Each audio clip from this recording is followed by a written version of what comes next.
Hey guys, so I am so nervous to film this. I've actually postponed this so long because I have so much anxiety about filming this and talking about this subject because there's no easy way to discuss it, and I hope you're all ready to have a very real chat today. This is going to be very confronting and difficult to talk about, not just for you but for me, because obviously I need to own up to some things as well. I think the journey to not buying fast fashion anymore is a long one for most people.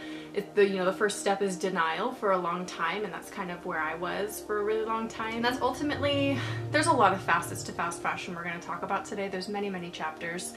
Let's just start with chapter 1.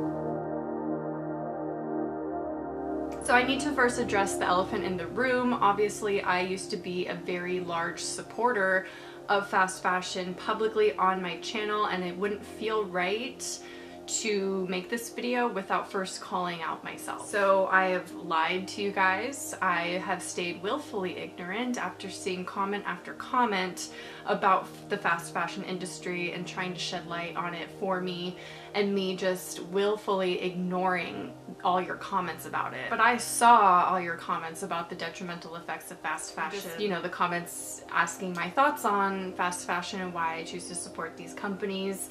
And I feel like I can't even make eye contact with you guys. This is weird. But I've decided to finally break my silence on this subject today. This is going to cause a lot of people to look in the mirror and really address something that they are probably supporting in an inadvertent way. A lot of the things that we contribute to that are negative are often passive decisions. They're not active in, degrading someone or exploiting someone or hurting animals or anything like that. They're always passive, easy decisions for the consumer. But I think it's really important to look at our role as the consumer in these big corporations and how we're contributing to it. It didn't make sense anymore to use my platform as someone who's vegetarian and cruelty-free and a huge advocate for mental health, but completely ignore the blatant cruelty happening in the companies that I was buying and promoting on my channel. I ignored your comments simply for the convenience that I had shopping fast fashion. It's so much easier to buy trendy pieces and to buy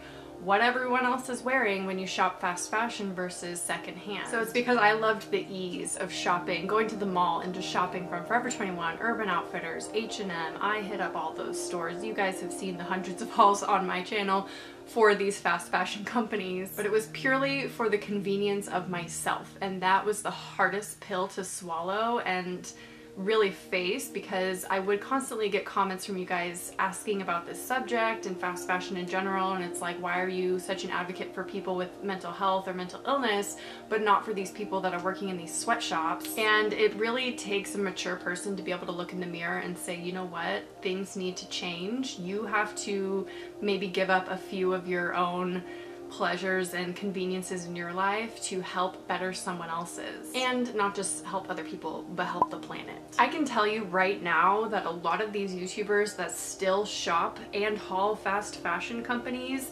justify it as part of their job, or they're staying willfully ignorant like I was for so long, or they're getting paid by a sponsor who's a fast fashion company to do the haul. But I think times are changing and influencers are using their voice in a much bigger way, and we realized we don't need fast fashion hauls to maintain a YouTube channel. That might have been trendy a couple years ago, but we don't need to continue to buy from these horrific companies just to entertain our subscribers. So I finally decided, after years of you guys commenting, I decided to watch The True Cost on Netflix. I knew going into it I would feel like a horrible person. I broke down in tears because I realized what I was doing, and then I saw a video by Arden Rose that she put out on fast fashion. I will link it down below. But she pointed out why it's so difficult to watch that as a YouTuber. They literally show clips of YouTubers hauling fast fashion brands, and they're, YouTubers that you would recognize in this documentary. And that hit me as a creator so hard, because they could have easily used any one of my 100 haul videos that I have on this channel. It could have easily been me that they were showing on this documentary. That's when it really sunk in for me that it wasn't just me purchasing things from fast fashion companies with my own money, I would then haul those things and promote it and encourage you guys to go then buy things from these companies. So for me, it's actually been 6 months since I've purchased anything from fast fashion. It has been a long journey to get here. I'm not saying it's easy to, you know, give up the luxury of fast fashion. I had a shopping problem for a long time, and I would constantly upload hauls and hauls and hauls on this channel of things from fast fashion companies, and if I wasn't shopping, I would be looking on the websites every single day to see their new releases. It has been a long road to get to where I am today, and having gone 6 months without buying fast fashion, I mean, go me, that's a great number, and I'm very proud of myself. Obviously, there's no shortage of hauls on my channel since then in the last 6 months, but they have all been thrift hauls, I'll tell you. So then thrifting. I mean, thrifting has always been in my life. Probably around 8 years I've been a thrifter, but it transformed from like a side hobby to something that I do regularly for a couple reasons. So the biggest reason was to save money, because when I moved out of my parents' house the second time, but the first time in my 20s, I was pretty much living paycheck to paycheck. YouTube was my full-time job, and that was not consistent. I was living purely on the AdSense or whatever, so it wasn't consistent every month. It would vary so much. Some months I couldn't pay some bills and I need to borrow money. So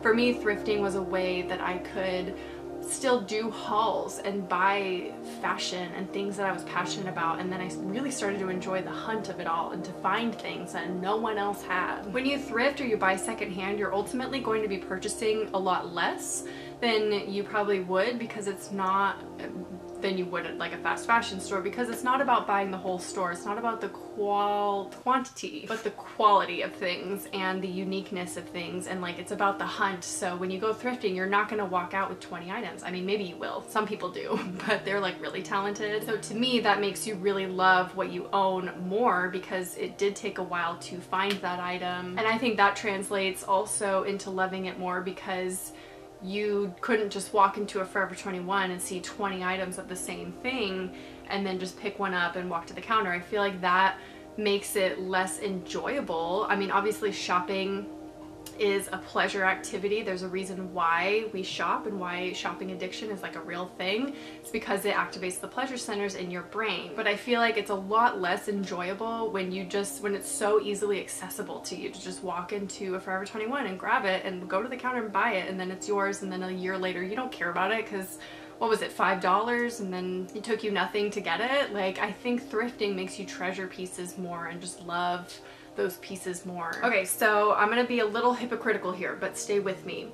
So I do feel hypocritical sitting here and doing so many thrift hauls on my channel, because that does promote the idea that you constantly need to be buying new clothing. Now, I don't advocate that everyone watching my videos needs to thrift as often as I do. The general person does not need to thrift as often as I do, or buy clothing as often as I do from the thrift store. For me, it is a hobby. It's something that I truly, truly love. And then here's the hypocrisy coming in. It's also part of my job. I know I just said that other YouTubers will justify their hauls as part of their job, but I justify thrift hauls as part of my job, because I see it as part of my job to constantly be thrifting, showing you the best pieces, and then just doing thrifted content on my channel. I feel like that's something that I really enjoy doing and you guys really enjoy watching. I also just want to point out that thrifting is not the only alternative to fast fashion. There are so many sustainable fair trade clothing companies. I will have a link to a couple articles down below listing some like well-known fair trade companies down below. You are going to pay a little more for the pieces because they're not made in sweatshops. They're usually of higher quality and they're not exploiting their workers, so you are going to pay more for your clothing ultimately when you shop through these companies. Okay, now that we've covered all of my faults on this channel, feel free to point out more down below. Now that we've pointed out all of that and we've gone through my mistakes and addressed all of the previous hauls that I've done and how much I regret doing them, let's go ahead and move on to chapter 2.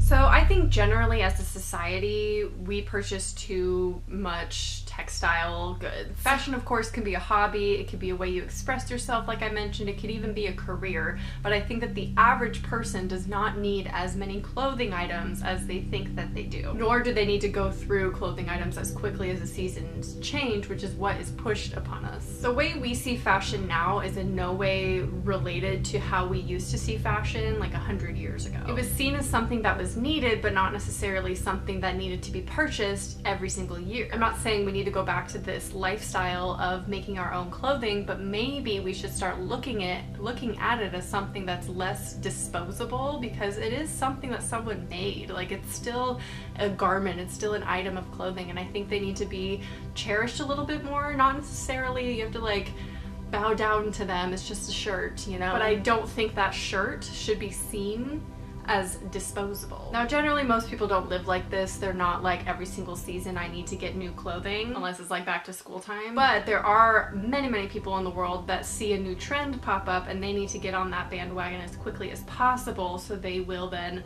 you know, forego the previous trends maybe and then purchase all these new trends. So I think more so people tend to follow the trends, not necessarily the seasons, although bigger fashion companies do push that we follow the seasons. But the fashion seasons, are you ready for like some real tea, are merely made up for fashion companies to make money and for you to give them your money. Hence the term fast fashion. These companies churn out as many styles and trends and clothing items as they can sell them. Does that make sense? They make them as fast as they can sell them, which is very fast. The reason why it's so fast is because they make them so cheap and affordable. The cheap costs of the clothing encourage you as the buyer to buy more and more of it, which in, you know, reality really only benefits the company. You may think that you're getting a good deal or you're getting something out of it because you can buy like this huge quantity of clothing items, but how many of those clothing items are going to end up in a Goodwill bag to be donated in the back of your closet, in a hamper somewhere, on the ground, and then in the end in a landfill somewhere? 15.1 million tons of textile waste was created in 2013, and we simply do not have the means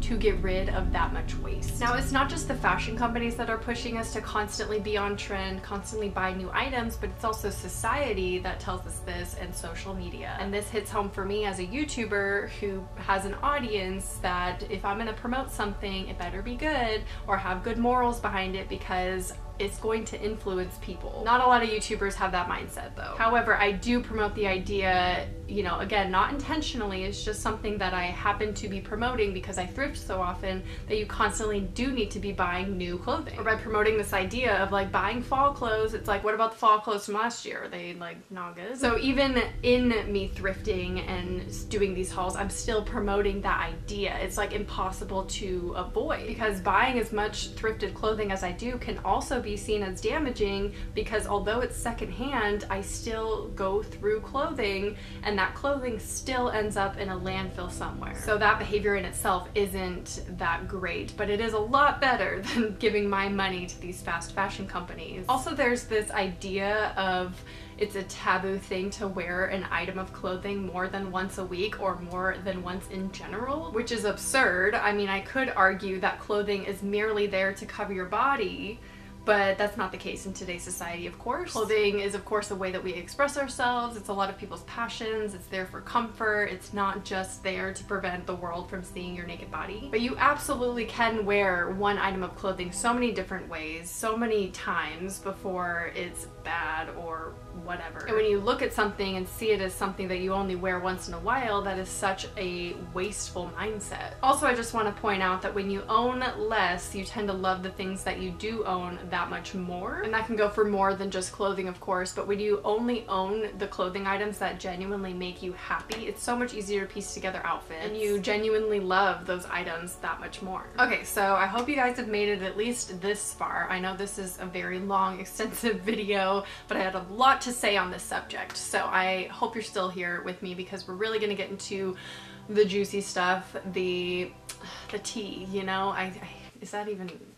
So this chapter, chapter 3, is going to be a tricky subject to talk about. It could be a whole video in and of itself, but it's important that we talk about the fastest fashion there is, Chinese wholesalers. wholesalers. So first we need to address that yes, I have worked with many of these companies. There's a reason why I don't own any of the clothing anymore from these companies. I really regret making those videos because I was in it 100% for myself and I was selfish. What they do is they usually reach out to YouTubers and they will allow you to pick out like 10 plus items on their website for free and then pay you some amount of money per video. For me, it was usually anywhere between $100 and $400. And back in 2013, this was a dream come true. I wasn't even ignorant. I didn't even know that fast fashion was a thing or that these companies horrifically exploited their workers. I had no idea. I was just like, heck yeah, free clothing. I loved fashion back then. But we flash forward to 2017, which is the last time that I worked with one of these companies last year. Well, I got a couple bathing suits from Zaful, and yes, they were sent to me. This is a sponsored video by Zaful. And I had no excuse then. I was well aware of the shady business of these Chinese wholesalers. I was extremely ignorant and I'm very sorry. After I saw the response on that video, and it wasn't just the response that, you know, encouraged me to not work with these companies anymore, but it did open my eyes to the scams that these companies are, not just exploiting their workers, not just that, but they are a scam. They would ship the clothing items to the YouTubers within like 2 weeks, and then we'd be like, oh, we got it in 2 weeks, which isn't bad from China. But then if you actually want to get the clothing from them as a normal consumer, good luck. Either gonna take a month to come or never come at all. So let's move on to the actual damage that these companies do. It's probably some of the worst, yet these companies continue to stay working and up and running and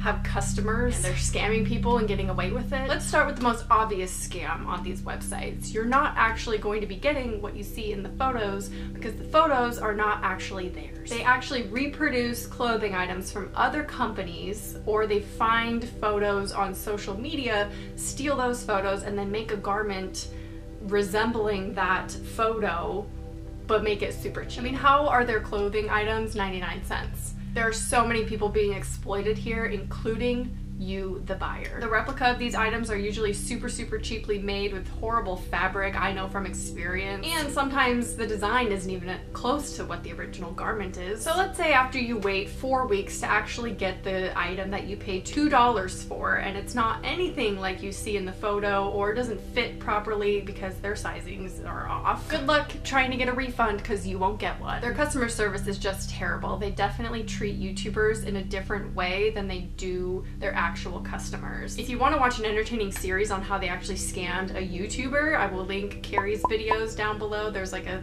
trilogy of videos, I believe, on it. It's highly entertaining. I feel bad for her, but like, just check it out. Also, a lot of times these Chinese retailers will fake their own reviews online to make it seem like they have happy customers, when in reality most of the reviews are extremely negative, and for good reason. So that's another way that they're scamming the buyer ultimately. So let's touch back on something that I mentioned a little bit ago, that their photos are not really theirs. These companies are known to steal photos from other websites such as ASOS, Free People, Lulu's, and even Harper's Bazaar magazine. And also don't forget personal pages on Instagram. Not only do they steal the photos from these other websites, but they steal the original designer's design. There have been so many reports from indie artists that have had their art ripped off by these companies, and sometimes they don't even change anything about the piece of clothing or the art. I also want to point out that these Chinese companies are not the only ones stealing original artists' designs and getting away with it. There have been companies such as Forever 21 has done it, Zara is infamous for doing this kind of thing, Old Navy has even done it, and what do all these brands have in common? Fast fashion companies that only care about making money. So now we're gonna get into the nitty-gritty of some dark things that actually happen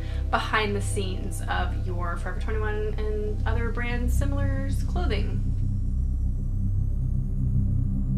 So the most obvious detrimental effect that fast fashion has is their sweatshop labor. This is the one that I think most people turn a blind eye to and stay in denial because they don't want to admit that they are contributing to someone else's suffering. These workers earn little to no compensation. They work 14 to 16-hour shifts. Sometimes they even have to live there. They're not allowed to leave the building. They're unsanitary and unsafe conditions. And oftentimes these workers will die from malnutrition, exhaustion, or physical abuse. And ironically, fast fashion is not the only ones that exploit sweatshop labor. Chanel and Prada and Fendi often use this method for production, which makes me question why their prices are so high if they are going through sweatshop labor to make their items. Just because something has a high price point does not mean it is ethical or sustainable or fair trade or anything like that. So do your research about the individual companies themselves, not necessarily going on price and quality. It's so easy, this is something that I did, but it's so easy to separate yourself from these workers who are in fact sometimes enslaved when they're not right in front of you, when you don't have to see the conditions in which they're working, which is why I urge you to watch The True Cost on Netflix. And if after all of that, after watching this video and watching that documentary, you still want to contribute to these fast fashion companies, at least you're actually aware of what you are doing. I've had some people actually defend sweatshop labor or the exploitation of people such as in the country Bangladesh and, you know, the Vietnam and these other countries, because yes, their conditions are not the same as in America. We have laws and rules against these kinds of things, and yes, sometimes they are given these jobs because there aren't other resources or other opportunities for them like there are in America or, you know, in other Western cultures. But with that being said, how can we possibly determine which brands to support and which to not based on this assumption alone? Many people are being exploited. There's no denying that. You can't tell me that there aren't people being exploited. Some are against their will, some are not, but are we really going to use that to justify it all? Oh, I shop at Forever 21 because I want to make sure that people in Bangladesh have jobs. The next huge negative effect that fast fashion has is waste. Fast fashion creates a demand for constantly getting newer clothing, discarding all the old clothing, and this just creates so much garbage in the long run. So not only does fashion create tons and tons of textile waste, but it's also polluting our water with all the harsh chemicals that we use. Because fast fashion is all about creating clothing with a low cost, they will cut corners wherever they can, not only with environmental issues, but with human rights as well. Textile dyeing is actually the second largest contributor to polluting our water next to agriculture. But of course, the dyes are super cheap and they're effective and they do what they need to do, so who cares about clean water when you can make millions, right? Polyester is one of the most toxic fabrics that we have, and every time you wash a polyester piece of clothing, little fibers break off from that and go into our water systems and end up being eaten by things in the ocean, and then if you eat fish, you're gonna eat some pieces of plastic in your life. Cotton is actually very harmful to produce as well because of the high amount of water it takes and the types of chemicals that are used on it. A lot of cotton farmers actually die or they have children with birth defects because of these toxic chemicals. Some companies are trying to combat this by using organic cotton in some of their clothing lines, but realistically, it only makes up about 1% of the world cotton crop. I think buying secondhand is one of the best ways to not contribute to the waste of textiles. But on that note, let's get into the final chapter of this video. So first and foremost is to be conscious about what you are buying and from where. No one is perfect. We're all human. We're going to make mistakes along the way. For me, it was a journey. So if you need to take that journey, take that time. You're making a huge step by just by clicking on this video. You're acknowledging that this is an issue and you come this far in this video, and I'm so proud of you for at least hearing me out. Just start slow, you know, start trying to thrift or buy secondhand or save up some money for some other fashion pieces that you might want that'll last you a lot longer in your life. So you will save money in the long run if you go that route. The next thing that you can actively do is to keep your clothing as long as possible, which means you have to really love it when you buy it. You have to buy something knowing that this is going to be in my life for a long time, or at least it should be in my life for a long time, because clothing is not as disposable as society and the fashion industry would make us to believe. You really want to ask yourself when you're about to buy something, is this something I can see myself wearing for a long time and cherishing? Is it something that I truly love? This of course helps us not contribute to the textile waste, and if you do get bored of something, which is natural, it's just something that happens, and if not, you know, after 5 years, maybe a year, because society tells us that that's now old, you can try to revamp it or DIY it or do something different with it. Try to style it in a new way. You can trade clothing with a friend or a family member. You can post it on Depop or Poshmark so it'll go to a new home where it'll genuinely be loved instead of to a Goodwill, which maybe then goes into their overflow system, which then goes into a landfill. So the next step is obviously buy recycled clothing when you can. Whether it be secondhand from a friend or a family family member, or an app like Depop or Poshmark, or at a thrift store. Just give something a new life. Or if that's not your thing, you can even buy recycled like clothing items from eco-conscious brands. My final tip would be, if you are new to thrifting, or you're just not a fan, or you feel like you can't part with your fast fashion goods, try a consignment store. I think it'll change your life. I'm not sure if every country has one, of course, but for me, they are my favorite because they are very picky with what they take in.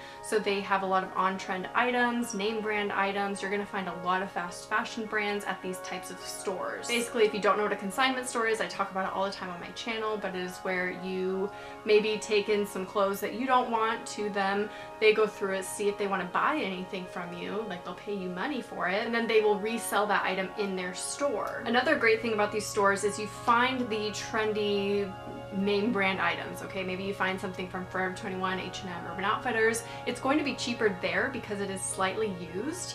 So you're gonna get a deal on it, as you know, better than if you had bought it new at the fast fashion company itself. I do feel like in this video I didn't focus enough on the true detriments of fast fashion, because it's all been said before in the documentary The True Cost. You can look at that and see truly how horrifying and horrific these companies are to not only the earth but to our humans on the planet. It's all basically been said before. Pretty much everything I've said in this video has been said before, but I think it's important that I start using my platform for things that I'm genuinely passionate about. And as you guys know, being cruelty-free is one of those things, being vegetarian, being an advocate for the mental health, and now being an advocate against fast fashion and an advocate for thrifting. And I'm slowly starting to build a more sustainable life. You know, I got my glass water bottles instead of plastic, you know, just little changes here and there in my life. I have a couple videos on that. I'll link it down below if you want to check those out. I think a lot of people are starting to open up their eyes and their minds to these kinds of issues in the world, that we are genuinely killing our planet, but also we're killing our people and treating them in horrifying ways. And you buying clothes from fast fashion companies are unfortunately contributing to that. And the reason why I was so nervous in making this video is because those are the facts.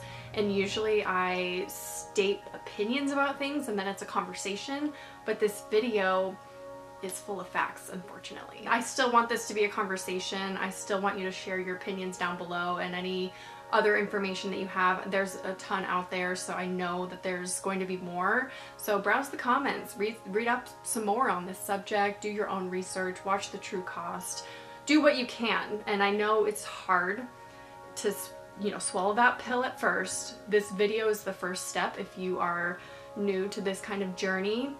Thank you for watching this video, because this is a huge step in itself, to just look in the mirror and see what you could possibly be contributing to. So I'm so proud of you for even just clicking on this video, even if it goes nowhere for you.